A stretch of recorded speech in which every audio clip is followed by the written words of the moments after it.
Bayug Festival.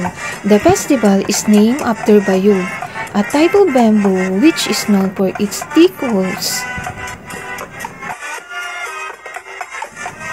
Bayug, isang matibay na uri ng kawayan. Ito ang ginagawang kaeng o basket at iba pa. Makapal ang laman at maiiksi ang pagitan ng mga bukong nito. Burgos is a fourth-class municipality in the province of Pangasinan. The town of Burgos is home of some natural wonders like white sand beaches and falls. The town's main products are rice, bamboo, charcoal, coconut, and fish.